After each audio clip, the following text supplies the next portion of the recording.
I'm a player, I'm a player, I'm a player, I'm a player, I'm a player, I'm a player, I'm a player, I'm a player, oh, oh, oh, I'm a player. If you see me looking clean cut, matching from head to toe, dipping with a mean strut. Can you believe it?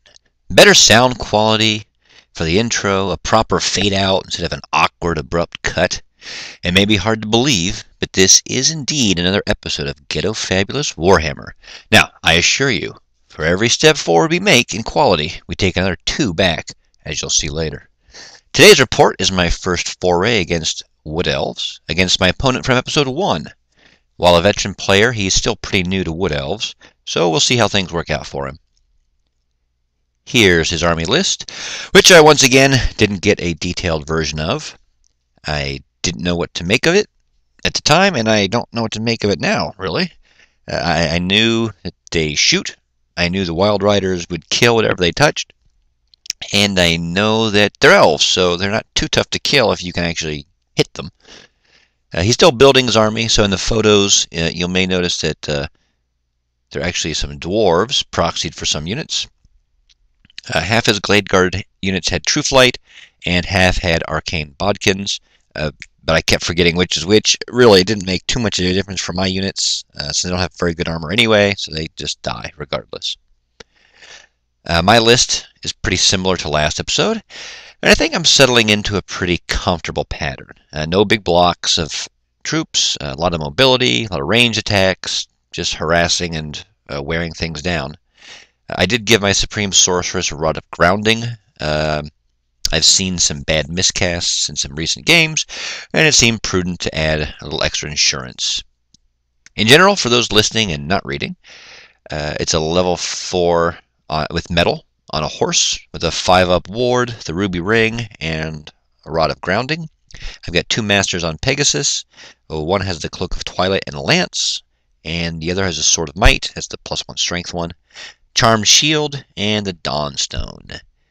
I've got a BSB, as a master on a horse, with a Luckstone and a Potion of Strength, because I had some extra points, and I thought, hey, it might be a good surprise occasionally to pop that in, strength 8 on the charge with the halberd he has. Let's see, I've got 2 squads of 7 Dark Riders, 5 Warlocks, and they kind of just harass and act as bunkers from mounted characters to bounce around in. 3 squads of 12 crossbowmen with standards, so I can add fortitude to the list, and they just shoot stuff up. They're pretty handy. 2 squads of 5 shades, and they generally snipe war machines and harass. No war machines in my opponent's list, but they can still harass. And then 4 bolt throwers, because bolt throwers are awesome. My opponent, as you can see, got a new game mat in, and I have to say it looks pretty nice. It feels like a really thin, modern mouse pad, but yep, I was impressed with it. As you can see, again, most of my battle reports have a pretty basic setup. Just a couple hills, a couple forests in the corners, and leave it at that. Except this one also has a large line-of-sight blocking rock in the middle. The woods in the top center of the screen were placed by my opponent, and I think they were poisonous, or whatever it is. Battle Chronicler, I got it up and running again, but it takes forever to work with, and it was eating up a lot of time, so I'm going to try something else. I'm very familiar with PowerPoint, but I don't have PowerPoint on my home computer, so I tried the Open Office version. It doesn't look great, wasn't much faster, but it is Ghettofabulous, so it'll work for today, and we'll see what I do in the future. Now I'm understanding why most people just do photo after photo after photo to show. I'm adding a new segment. I'm going to call it Initial Thoughts for now. Anyone can explain what happened in the game, but really the thoughts behind why certain moves were made, the decisions that are made and come up are really important for the tactical development of myself, certainly, and anyone listening who's trying to develop to be a better player. So just like we have an AAR at the end of the game, we'll kind of go over my basic plan here, and we'll see if it works. just to start off, anytime I see a large chunk of line of sight blocking terrain in the middle of the field, especially, my first thought is refused flank. I've got more drops, I've got better mobility, and I've got, well, usually I have more shooting attacks than my opponent. Even here, to some degree, I still have a lot of shooting. So I thought I should be able to sacrifice a unit to one side, put my vanguarding units in the middle, and then mass the rest of my drops on the other flank. And that would set up a refused flank pretty effectively. Metal, which my mage has, is not the greatest lore for this fight, but final transmutation is always handy, and this is one of the reasons I have the ruby ring, just to help snipe little units like in cases like this. As he's deploying, I'm kind of struck by his, what appears to me at least, to be a fairly low model count. And that, again, not having played Wood Elves before, but that to me means everything in the army is elite or better than average, so I need to expect it's going to kill more than whatever my initial impressions are going to be with just a bunch of Strength 3 bows. Despite the mediocre performance in the past, I've kept Hydras in the list, and Wood Elves was specifically one of the reasons I did it. Regeneration makes them very resilient to the gradually accumulating wounds that they may get from, I assume, Wood Elves and other shooty armies. And Flaming Breath seemed like it should be very effective against troops, elves especially, that are hiding in the woods or skirmishing and might be harder for me to shoot normally. His Wild Riders, as I said earlier, have a reputation that seems to strike terror into people, especially when they charge things. I didn't know if that meant I should charge them with, really only the Peg Masters I have are the only really good charging units, or try to shoot them and buy time to do that by sacrificing units. So that was still a question at the beginning of the game for me. And finally, many forums have mentioned that bolt throwers are key to beating Wood Elves. They're not normally massive killers, but they allow me to project power across the board where it's critically needed. So with that in mind, and the reputation of bolt throwers being important, I figured I'd try a little harder to protect them instead of viewing them as kind of a throwaway unit. So we'll see. As you can see, into deployment, I was successful in my refused flank strategy. I've got one squad of bowmen on the left that are going to just stand and shoot until they die. But everything else was set up to at least try to execute the plan I started with. Vanguard moves. They get my light cavalry, sits in the center, out of the line of fire. So hopefully they won't get too much fire on my first turn. I didn't have a lot of places to place my shades, so I ended up just sticking them on the flank. They were exposed. They were going to die. But shooting them will probably result in some overkill, so hopefully it's kind of a waste of his shooting, and it spares some of my more combat-effective units. I lose the roll-off for first turn, and he takes it, which was probably not a bad move. Top of one, a little shifting around for movement, but not too much. And aside from the Way Watchers on the left flank and his Wild Riders, I don't think he'll be moving much. Magic comes up a solid 7 dice to 4. And he ends up casting the bubble version of Fa's Protection. This spell ended up being up for most of the game, and it was a major pain. You wouldn't think -1 to shooting attacks and melee would be a big deal, but it adds up quite a bit. Shooting is, as expected, fairly painful, but no one panics. No units are completely wiped out. I believe one of his units, the Glade Guard there in the woods, were out of range, which is a slight blessing. On my turn 1, pretty much my whole right flank advances. I'm not sure who the Peg Masters will charge next turn, but with their range and the angle they're facing, they should have a lot of options. Magic starts out promising, 8 dice to 7, but he uses a Dispel Scroll when I cast Final Transmutation, and then he can dispel the rest of my turn pretty easily. My shooting is a little more focused, I think, than his, and we end up doing a pretty good job of nuking the close Way Watchers unit. He's got his BSB nearby, so nothing breaks, and they're fine. And you can see already my bolt throwers have a pretty nice view of things, and they're churning out a decent number of kills already, so they may end up being the MVPs. Top of turn 2, and there's still a little movement.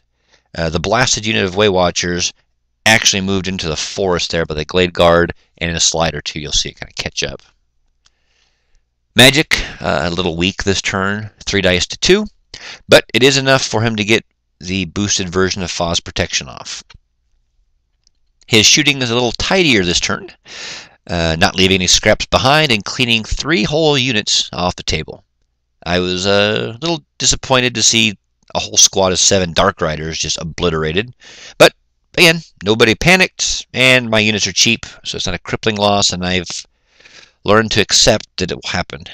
But like last game, I am bleeding points quickly at this point, so that is going to be a problem in this game and for this army in general.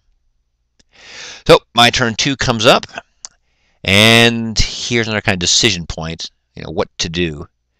I want to run my Hydras up to flame the larger blocks of troops, but he's got Foz Protection up, so it's a non-ballistic skill shooting attack, so they need a 4+ to actually get it to work. Otherwise, they just fail and lose their flame. So I figured I'd wait a turn and see if it would drop, even though there's a good chance he'll just cast it again, but maybe I could dispel it. I don't know. But that was the plan. The Pegmasters were a bit trickier. There's a small unit of Glade Guard there, which are pretty close. But they're also one of the better targets for shooting because they're out in the open. And they're not a major threat because they're reduced numbers. There's a squad with Heroes in the Woods, which is a bit more tempting, but they're a little farther away. It's in dangerous terrain, and I don't know. It's closed list, so I wasn't sure what the BSB had. But he's a character. He could be tough. And he'll have lots of combat res. And again, it's a long charge. And then the final one was the Wild Riders. They're in range. They're a nasty threat, but more so on the charge. They're kind of far away, but if the 2 Pegmasters get in there, I didn't know. I thought maybe I had a chance there. And that's what I did. And it didn't go well. The Master with the Dawnstone and the Sword got into melee, which of the 2 is probably the better, since at least she has rerolling armor saves. The other one has the Cloak of Twilight, which doesn't do anything in melee. Well, I mean, not defensively. So hopefully the one Master will be able to survive for a bit, and then someone else can come help. He's got, the one who didn't make combat, has a Cloak of Twilight, 3+ ward against shooting and magic, so hopefully he can survive a round of shooting and then get into combat next turn. The Hydras move up a little bit more, so they're at least in range, so next turn they can get good flaming setups, hopefully. And the Warlocks charge the remaining Way Watcher and the hero that's with them. It was 5 to 2, and the Warlocks aren't too bad in melee, so I hope that would be a fairly easy win for him. Magic comes up 3 dice to 3, and he dispels whatever I attempted to cast. So that's 2 turns with no spells. Shooting isn't as effective as last turn, although I have made a unit of Glade Guard pretty much combat ineffective. I just need to finish him off now to get the points. Melee was a little underwhelming. I didn't issue a challenge. He didn't issue a challenge. I wanted to try a challenge on the next turn. I figured at least this turn I've got a +1 combat res for charging. So I'll try to save the challenge for later and see if it makes a difference. I killed a Wild Rider with my Pegmaster, and the Warlocks killed the Way Watcher, and he didn't cause any wounds back in either combat. This is kind of the next movement phase already, the same slide. So his movement has some more shuffling and a little bit of advancing into the meat grinder has become the right flank. Magic this turn is not in my favor. 12 dice to 7. And his Shadow Mage uses the opportunity to hex eventually both of my Pegmasters, Miasma and another one that has D3, I think, minus to strength or toughness. He also uses that opportunity to use his lore attribute and then swap the 2 mages' positions, which means his level 4's Foz Protection Bubble now covers even more units, which is just great. His shooting is incredibly painful. The weakened Pegmaster, I think the one out in the open had the negative to toughness, so he was an easy prey for a cloud of bodkins that just tore him up because he had lots of wounds inflicted. His general unleashed, I don't know, the magic blaster arrow thingy, and it does like, I don't know, was it 3d6, 4d6 shots? And along with the rest of the squad, he mowed 11 of my 12 crossbowmen down. But the sorcerer survived, which was good. So yeah, I'll take it. The unit's not obliterated, so I still have some points at least. In melee, the Pegmaster issues a challenge, and thankfully his Wild Rider champion accepts, which kind of limits the damage to me. And I kill the champion. I lose combat, but I end up sticking. My warlocks kill the character, and they reform to try to get out of the danger of that area. My turn, I decide to go all in. I mean, Foster Protection is going to be up, so I might as well go up and try to flame stuff. So, the one Hydra moves up to flame, and the other Hydra charges the Wild Riders to try to help save the Pegmaster. The Dark Riders move up to get in the way of the large group of Glade Guard there. They weren't doing too much with shooting, so might as well make themselves useful. Turn 3, I think I rolled Snake Eyes for magic, and once again, I didn't get anything successfully cast. So that's 3 turns now, without a single spell getting through. So it's on to shooting. Thankfully, Flaming Breath does work. And rolling to wound isn't a horrible failure like it has been in the past. So I get 8 out of 13 wounding, which is excellent. And together with the rest of my shooting, we kill a lot of elves. I was pretty despondent up until this point. I kind of thought the game was going against me, and it was an uphill battle. It's still going to be a tough game and very close, but this round of shooting helped quite a bit, and now I'm thinking at least I have, a pretty good chance again. Melee is brutal. My Hydra flubbed on his Flaming Breath attack. He only rolled 4 hits. I think he got 2 wounds and ended up killing 1. So I was kind of hoping a lot better from that. But we win combat with everything else, and we hold. Top of 4, and I kind of combine magic and movement in this slide as well. So I'll show you the magic roll. 10 dice to 5. Another strong advantage to the Wood Elves and magic this turn. The Glade Guard charge the Dark Riders, and they flee and are run down. Fa's protection goes up again, and something, I don't know if it's Shem's Burning Gaze or something, killed, or Banishment maybe, I think he had both, kills my Hydra. His shooting, however, is much reduced, and he fails to hurt my Bolt Thrower, which he was shooting at.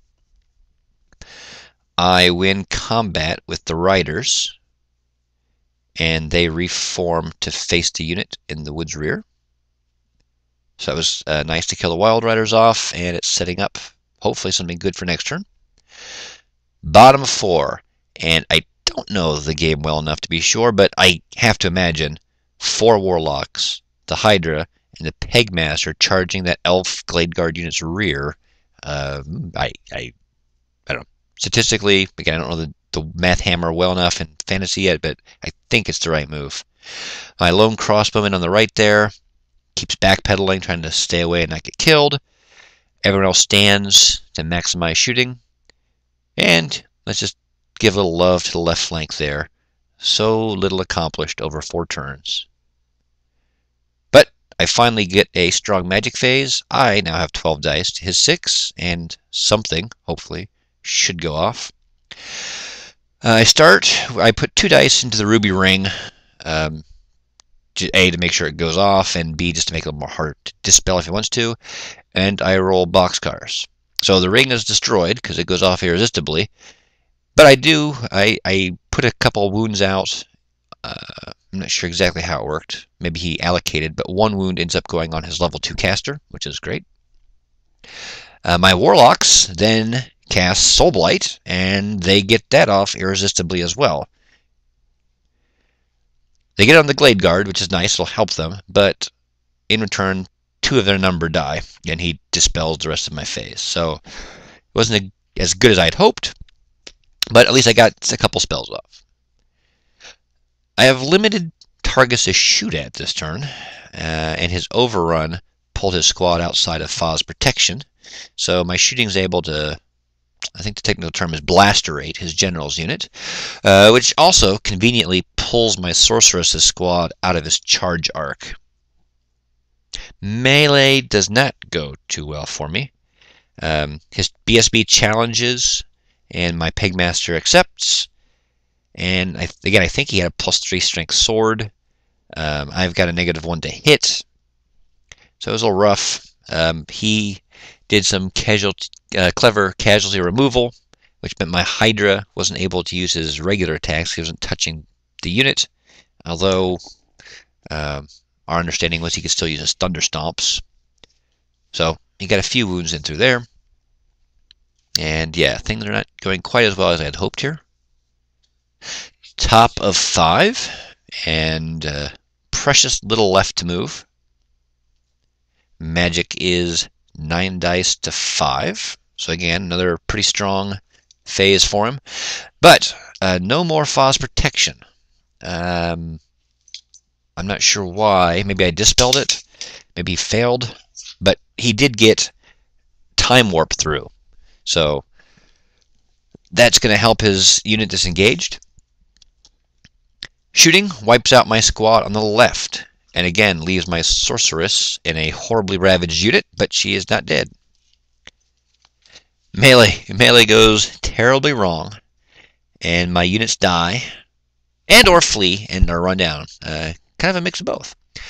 We do kill many of his troops, however, so I may be able to salvage something out of this terrible turn of events. Bottom of 5. And again, I'm kind of presented with a bit of a dilemma. I can run my characters away and try to preserve some points, or I can go for it, run forward and try to kill. I figure at this point I'm probably losing by points, so I might as well go for it. I advance a little, planning to maybe charge my BSB next turn into whatever remains of the Glade Guard. And if I have to, I'll use this Potion of Strength. Although I guess Strength 5 doesn't really matter. He's already wounding on 2s. Whatever. Magic comes up 8 to 6. Gives me a little room to play with. All I managed to get through is Transmutation of Lead on the Glade Guard. Not great, but better than nothing. Shooting is decent, but there's still a lot of Glade Guard left. And the BSB and the level 4 are kind of all alone now. Top of 6, and my opponent must feel like I did the last turn. He brings in his Way Watchers, hoping to snipe a Bolt Thrower, and he moves his characters away, turning around to zap me with magic. I think we were playing it wrong. He just had 2 characters. We were treating them as a unit. I think they should be independent once their unit dies. I'm not sure. That's how he played it. Didn't make a big difference. And he goes again with 11 dice to 6. However, I don't have anything on my notes on what was cast. So whatever went off must not have been too bad, because it doesn't seem to have affected things too much. So I lucked out. Shooting, however, does hurt. And I lose another crossbow unit. The characters take some wounds, but the bolt throws are okay, and the characters don't die, so at least they'll survive the game. I'm not sure why, but I didn't charge his Glade Guard. Maybe because I didn't think he'd win, or maybe it'd be steadfast. I don't know. I didn't charge. Instead, again, I was treating them like a unit for some reason, and I moved them over to try to kill his BSB. I figured he actually has some armor, so Searing Doom and Golden Hounds should finally come into play and be useful. And I got what I needed, at least to start with. Magic was 7 dice to 2, which should be enough. I I cast Searing Doom first, and he dispelled it. And then that let me cast the Hounds through. I ended up with 5 hits, 3 wounds, and BLAM! Failed his ward saves. I think he had a ward save.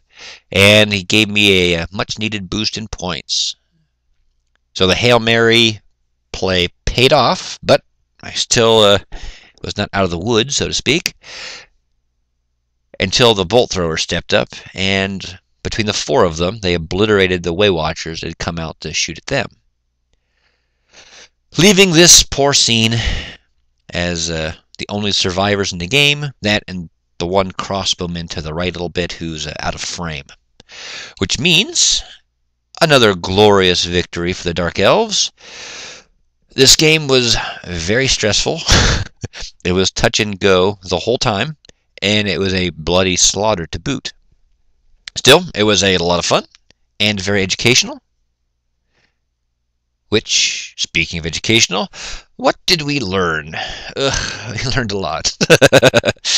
To start with, while the game generally went according to plan, it was still a very close thing. Without the refused flank and the line-of-sight blocking terrain, obviously it would have been a very different game, but I think it would have been much more difficult for me. Because my army was working pretty effectively. It was almost all engaged, while his army had a couple units out for a few turns. And with his, extended range of shooting, he kind of cancels out some of my mobility advantage. 2, magic is critical, and I went about half the game without it. I'm not sure how to enhance my odds with it. Maybe take the Power Stone. The first couple of games, I didn't have any save on my level 4. And surprisingly, she died several times. Then I added the ward save, which helped quite a bit against either miscasts or magic, death magic, shooting, all sorts of things. So that's a permanent fixture now. But I still was afraid of miscasts, so I added the grounding staff. Perhaps that's a little too much protection, and I need to go with something else. I like the sacrificial dagger, but I don't have any good units to sacrifice. I don't want to kill 20-point Dark Riders. I don't know.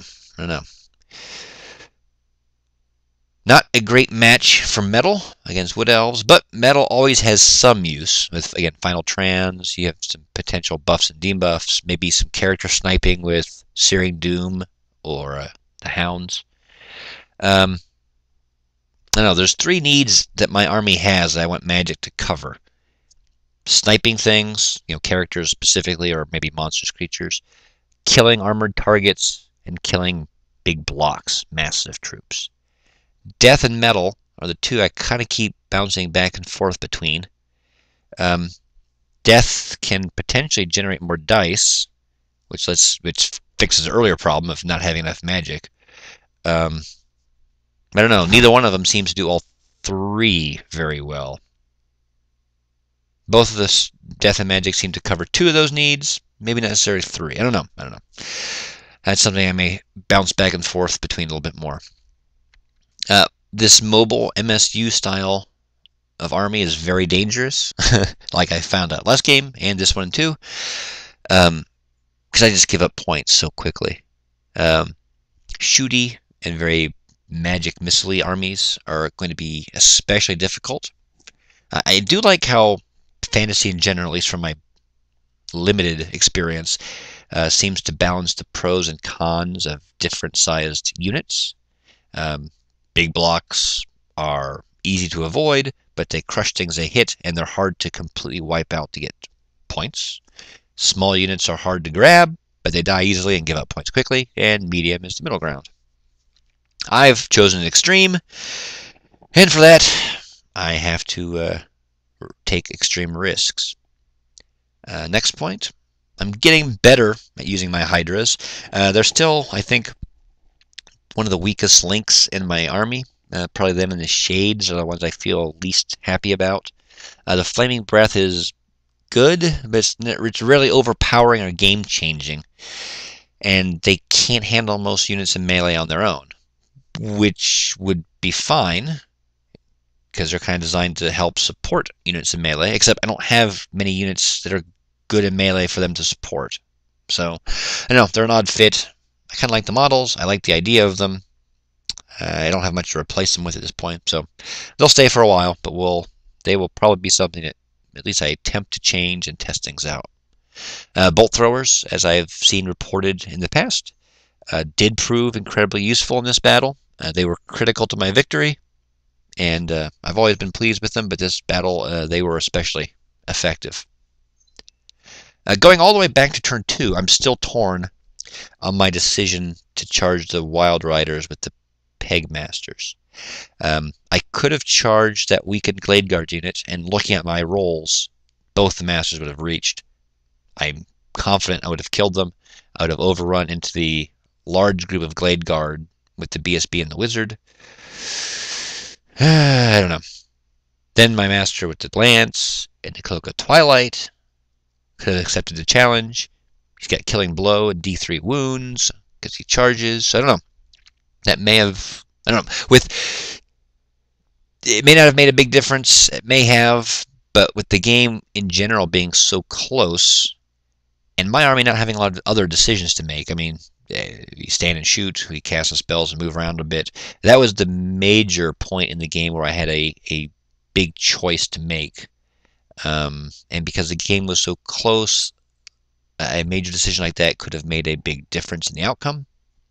It would have meant having to shoot his Wild Riders instead of trying to melee them off, which may or may not have worked. I don't know. It just seems I keep going back and forth in my head if that was the right decision or not. It was effective. I won the game, but it was a close thing that may have made it a much more resounding victory or total defeat for me. I don't know. And last but not least, I don't know much about the Lore of Light. I don't see it taken very often, but that Foz protection, that bubble, was brutal and annoying. And again, it doesn't seem like a lot, but every attack gets that negative to it, and that adds up very quickly on protecting people. So, there you have it. Thanks for watching. Let me know your thoughts on the battle in the comments below.